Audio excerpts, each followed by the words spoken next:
Hello, everyone, and welcome to another episode of the Open Mind Project. For this month's episode, we're interviewing Nicholas Gale, a licensed clinical psychologist, entrepreneur, and the founder of Strua, which is an app based on evidence based mental health tools. In this conversation, we discuss his journey from clinical practice into technology, the opportunities and risks of AI in mental health, and how digital tools can support people while still maintaining safety and ethics. I hope you enjoyed today's episode. So, do you mind introducing yourself for the camera? I'm Dr. Nick Gale. I'm a psychologist out of Florida who created Strua, which is a between sessions mental health tools app that people can use for their own well-being. So, Okay, awesome. Could you just define go into depth on what True is, like what it has in the actual application? yeah, so there's actually a lot right now. Um, the core of it is really a lot of mental health tools. And these are kind of around different areas. So things like breath work, CBT, um, a lot of some grounding exercises, a lot of sleep. There's a whole sleep suite. Um, a few other things that I've done with those tools. You can link some together and make them into what we call rituals, which are just, again, like if you want to start your day with two or three tools together, you can put those together, and that would be how you would the ritual you would start your day with. There's also a few meditations, some guided imagery for sleep. In fact, one of the newest things we have is a whole sleep suite. Mm. So that is, again, some very specific tools for sleep. Like I don't know if you ever had the experience where you're at night and you're trying to get to sleep and you just have a bunch of things going through your mind, like, oh, I need to do this and this and this. One of the things that we find is actually very helpful is a pre-sleep worry dump. So to get those things out, instead of just ringing them through your mind a little bit, well, not a little bit over and over again, you can actually just put them out into the app. You can really kind of process them, whether it's something that should be done, you can deal with maybe tomorrow, or something that just needs to be left, something that you maybe not have control over right now, and that can just be left for another time. Okay. Um, I also have in there I would call it a psychoeducational library that discusses a lot of topics like why each tool works. There's some information there. There's information about anxiety and panic and depression and trauma and what it's like to go to therapy. What some of the AI tools that are coming up, what some of the issues are with those. Um, I think it's up to, I'm trying to think if there's over 50 or over 60 um, entries in the educational library so far. So um, it's a lot. There's probably things I'm even forgetting too, but there's a few other features like you can create your own, like you can create your own tool. You can create your own ritual. For some people, you can even save your favorite tools, so they're always right there and accessible. Mhm. So yeah. Okay. So I think you developed this tool with AI, right? Like generative AI. Could you just go into could you explain how that process was like? Like how easy it was or So the actual process for me was actually kind of difficult. Mm. I'm a psychologist, Yeah. and I got interested in AI and kind of creating with AI just over a year ago, honestly. Mhm. And I had this idea of Strua, um, and I was just like, oh, is this something that I can do? So I started off with some of the vibe coding apps like Lovable and things like that. Found very quickly that I was putting much more, I was using credits very, very quickly, and I would get not very much out of it. I get a few days of work out of it, and then I'd be, down for a month.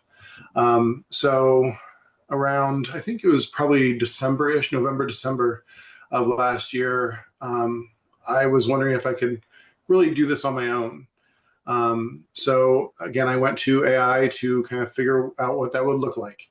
Um, And so now I use Claude Code as the coding piece, and it has put together the front end, the back end, and all these other things that I really had no idea was out there.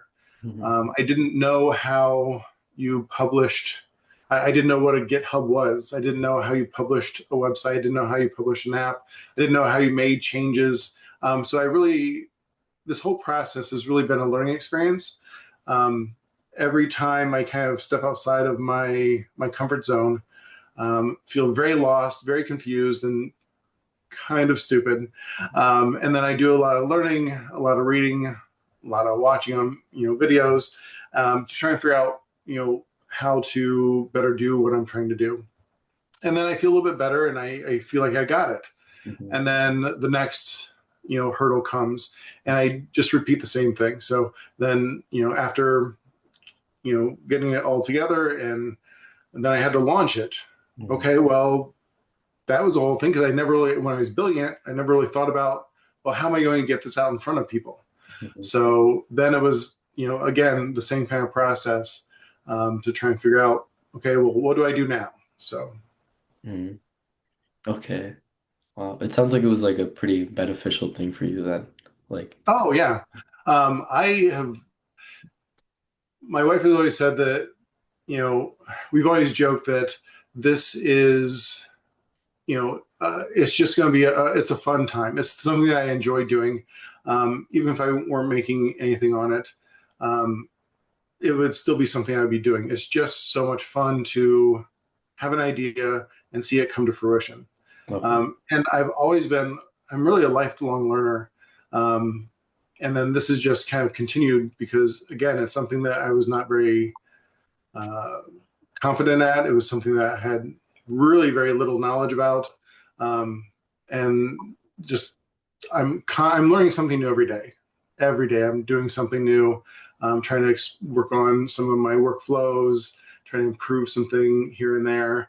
Um, and that really has been kind of the daily grind for me is just what can I do today to take one step forward. Okay. Okay. Wow. All right. So how did how did like the idea of like Strua form in your head? Mm-hmm. Um, the actual idea of Strua really came to me. I mean, it was just 20 feet from where I am today. It was in my kitchen. I was talking to a family member, um, and we were just talking about their experience at therapy and what they you know were supposed to be working on, what tools they were working on, what were they supposed to be doing, if they had homework, and they were just like, I don't remember. I don't remember what we're working on. I don't remember what I'm supposed to be doing. So I just had this thought like, what if there was some way that they could just push a button and have access to it?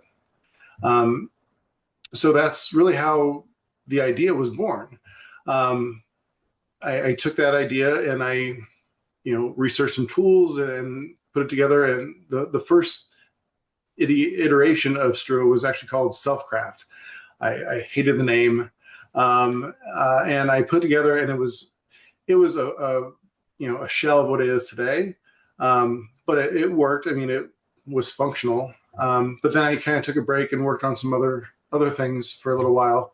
Um, and then I was like, okay, again, I was in that point where I really needed to switch, and I didn't know how to do that. So um, the idea was, well, is there an easier project that I could do? And I thought, oh, I have this old project, Selfcraft.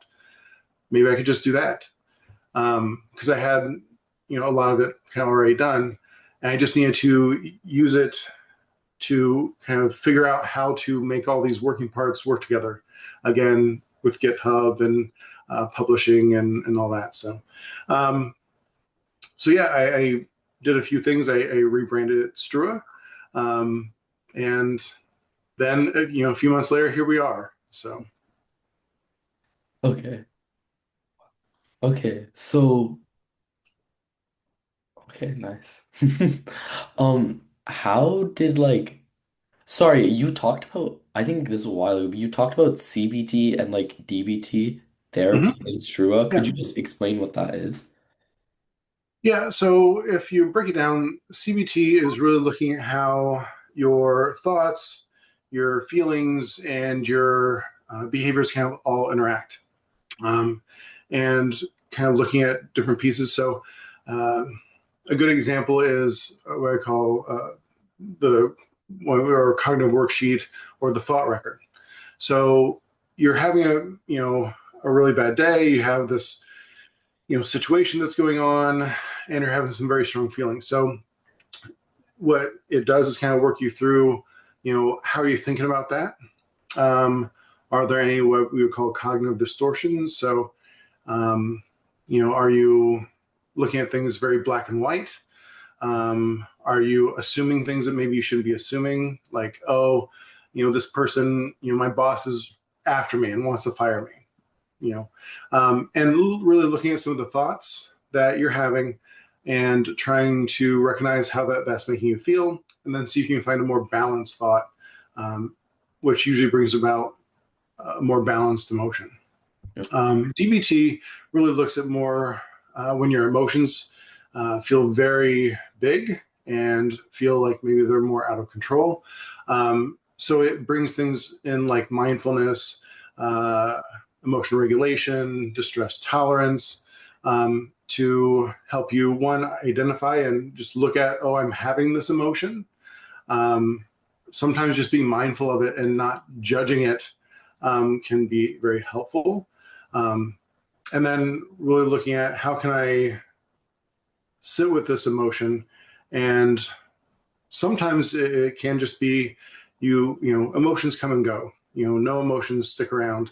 So if we can just get through this very difficult part, it'll pass. It's like riding a wave. So Okay. Sorry, do you know like what the acronym stands for? I'm guessing the T stands for therapy, but I'm not sure what the for DBT, yeah. it's dialectical behavioral therapy, And then C is cognitive behavior. cognitive behavioral therapy. Okay, okay, Yep. okay. All I'm right. sorry, I should have left. Maybe I No. should have left with that. No, it's fine. Okay. So, do you think like I've heard like in the news or just actually it's been a big discussion like people are going to ChatGPT and they're asking like giving all their mental health issues like saying what do I do? What do I do? Do you think that's like a good thing or is it a negative? Um, it's very complicated because there are people out there who are working on trying to get AI chatbots to act like a therapist. Um, Personally, I believe uh, that a human needs to be in the loop somewhere. Um, there's a lot of issues. So some of the things that we see with that is um, one, there's a privacy issue because all that information is going somewhere Mhm. on a server somewhere. It's not private like it would be if you were talking to a therapist. You have some confidentiality there. Um, there are some issues with some of the safeguards around some more crisis situations, like if someone were having thoughts of hurting themselves or things like that. Um, ChatGPT right now is not designed to really identify that and deal with it the way a therapist would. Um, there's also some issues about how AI and LLMs really want to kind of please. They want to say yes to everything. So it can feed into some of the more strange thoughts that maybe come up. Maybe if people are having some delusions or things like that, it can kind of feed some of that, which is a problem. Now, on the flip side of that, it really looks at an access problem. People are going to AI because it's accessible. If someone is having some, strong emotions at 2 a.m., they want to deal with that. Um, Personally, I think something like Strua is a better option for that time for a few reasons. One is more evidence based, but also a lot of times if you're having very strong emotions and it's hard to put those into words, and that's what an AI needs. It needs you to kind of explain what's going on, and sometimes people are just very overwhelmed and they can't focus to that point. So with Strua, I really try and meet people where they are. So just as an example, one of the things that I often say is if people are feeling very, very overwhelmed is just to breathe. So in the app, you always have access to the breathe button, which will take you directly into a box breathing exercise. So, you breathe in for 4, hold for 4, exhale for 4, hold for 4, and kind of repeat. And really just a few of those cycles can bring someone's feelings down so they're more centered and they're better able to then engage in, life and whatever's going on in that moment. So. Okay, nice. So Strua just doesn't have like an AI chatbot in it, right? No, it's not. It really is the tools. So, yeah, I made a decision very early on not to include that. Again, I don't think at this point they're ready for it. Now, there are a lot of people, and I've talked to a lot of these people who are working on that and trying to make them better suited for that access piece. And what that looks like, I think there's some various things. Could it be more just like, when your therapist isn't, available, could you talk to that? There are some people who are working on that. There are some very good people working on how to identify people who are in crisis and get them routed to the appropriate, places for help. For Strua, it's not a monitored site. There's no, chatbot, but we do have crisis information that is available, again, always throughout the app. So it's just literally a button push away. Okay. Okay, that's good. So you said that Strua isn't like a replacement for therapy, it's just a tool. Could you just explain that a little? Yeah, I think, for therapy, it's a lot of it's a relationship. It's building a relationship. The first part is really kind of assessing what's going on, coming up with some goals, kind of processing things and building that relationship, and then coming back and saying, okay, what worked, what didn't, and kind of dealing with, oh, well, how was that when you tried this new thing? Like, you're really worried about, going out in public, but, you went out and walked around the block. How was that for you? Hmm. What did that bring up in you? And kind of processing those thoughts and feelings. Strua is not that. Strua is really kind of looking more at maybe that between session time when you are trying out those things, trying out these tools, trying out that breathing technique or that grounding technique that your therapist really wanted you to do. And if you're doing it, if you didn't have therapy, I think there's still some benefit there. If people are feeling overwhelmed, okay, maybe they do, look at the thought record or a breathing technique, or they find a meditation that they really like, or they use one of the guided imagery sounds to fall asleep at night because they've been having trouble sleeping. So there's that kind of wellness aspect to it as well for kind of that self-help piece. Okay, awesome. Just a hypothetical, like let's say like you were advising someone who's building a mental health application. What would you like tell them to kind of prioritize? I know you said privacy, but is there any more? Well, I think privacy is probably number one. Yeah. Um, from my perspective, I look at Strua. I made Strua. Um, Everything except for kind of the administrative stuff like login and things like that. All the mood, all the the records, the cognitive records, the therapy records, all those therapy, the thought records, all those things are kept on the device. Mhm. So I don't see any of that. I personally don't want to get any of that information. I don't want to use it. I don't want to, sell it. I don't want to do any of that stuff that some other places, other software may do. Um, I think it's very important for if you're building in this space to talk to mental health clinicians who kind of work there and who engage in clients and see really what some of the issues are, what some of the problems that people really are facing. The one I saw again was kind of that access problem as far as, I know this skill. We've talked about box breathing, we've talked about grounding in therapy, but in the moment, I can't really recall it. I've kind of termed that crisis amnesia. You're very overwhelmed and your brain shuts down and those tools are out of reach. Strua is really meant to give you a place where they're right there. And that really is a very frictionless way of accessing those tools. But there are other people who are, again, working on various access, because there are a lot of people who need mental health treatment and just don't have the access for various reasons. I mean, there's sometimes it can be very costly. Sometimes there's, physical barriers as far as insurance or even distance, people who are in more rural areas.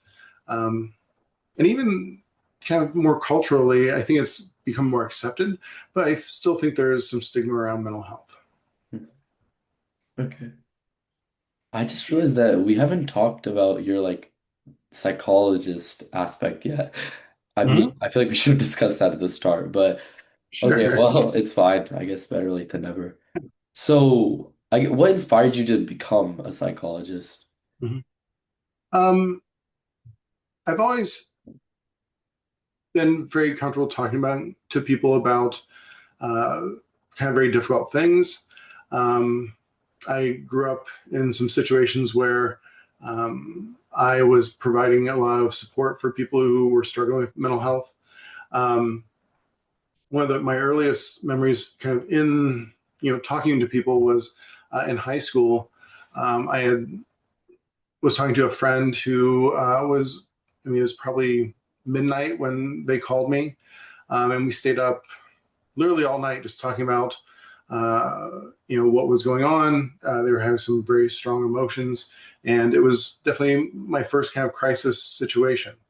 Now, I didn't know at the time kind of what I should have done to kind of handle that, but I just knew that I could be with that person and I could hold space for what they were dealing with. Mhm. And I think that is just part of who I am. And that I think makes me a pretty good person for therapy, Yeah. because a lot of it is being able to hold other people's strong emotions and provide a safe spot where they can explore those things, talk about those things, and process those things with someone.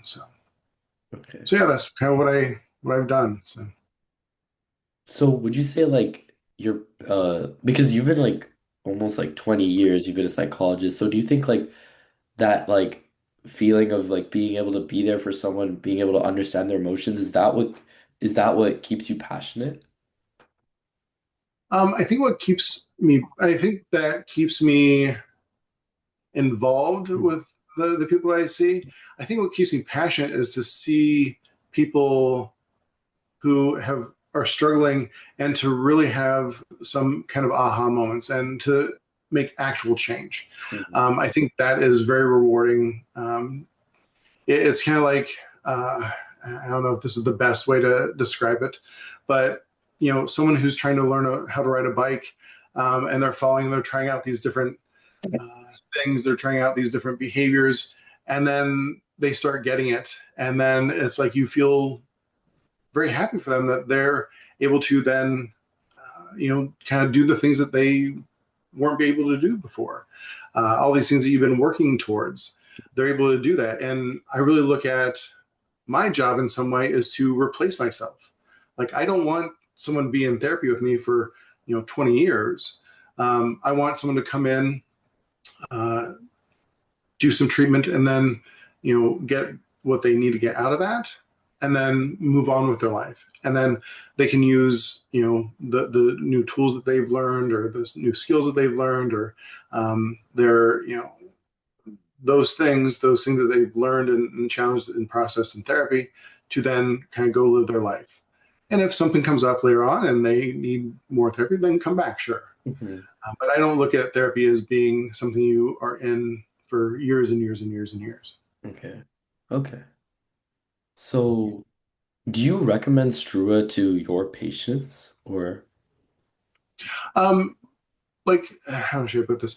It's definitely not a requirement. Um, but I mean, as we've talked, they've known that, it's something that I've, built. It's come up and, I say, hey, if you want, you can, this is just another thing that I would recommend.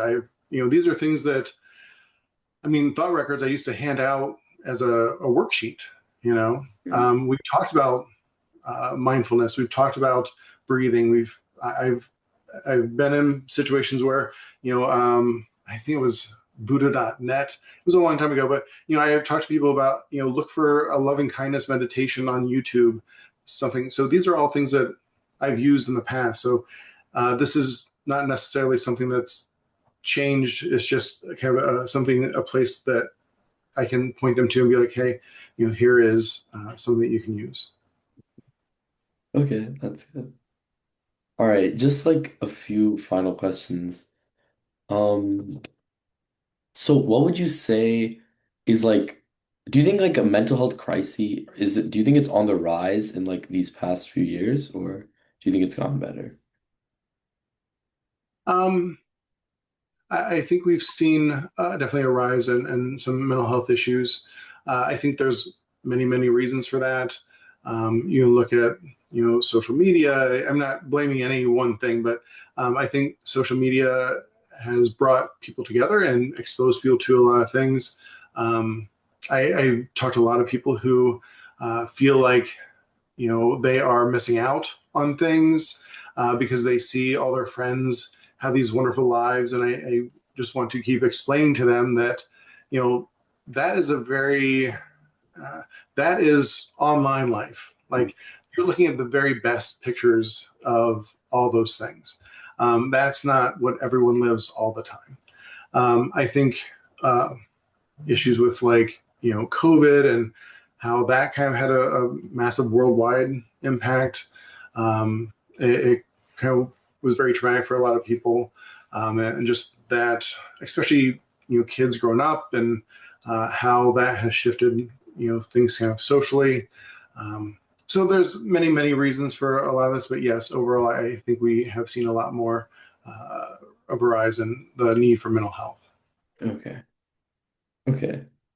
So if someone like struggling with mental health was watching this, what would you say to them as a clinician? I mean, as a clinician, well, I would say more probably me as personally would be more along the lines of just be kind to yourself. Um, you're not alone in your struggle. Um, I think so often people uh, put themselves down or think like, man, I shouldn't be feeling this anxious. I shouldn't be feeling this sad. And they lose some of that self acceptance piece. What I often say to people, even in therapy, is, if one of your friends was coming to you with this issue, what would you say to them? How would you encourage them? How would you help them through this situation? Um, and then tell that to yourself. So have the same love that you would give to a friend, the same understanding you would give to them as they are kind of going through these things. Give that to yourself. So again, be kind to yourself. Okay. Okay, wonderful. Okay, well, that's all the questions that I have. Do you have any questions for me? Um, no, I think you know uh, it went pretty well, and I'm trying to think if there's anything else that I really wanted to get out. I think my big thing, was able to talk about Strua, and um, I do like the fact that you asked me the last question, which is, what would I say, and because I think that gets overlooked a lot. So. Yeah. Okay. Okay, well, thank you for having two interviews with me. I know. That Yes. was so I opened that recording up and I just was watching through. I was like, why is it only 100 megabytes? And then it just chops through the video at 15 frames per second. Yeah. But Yeah. yeah. Okay. Well, it was very nice speaking with you again, and I'm always here if you want to follow up or um, discuss anything. So, Yeah. Okay. all Okay. right. Well, thank you so much. You have a good night. Okay. You too. Bye. Thank you. Bye bye.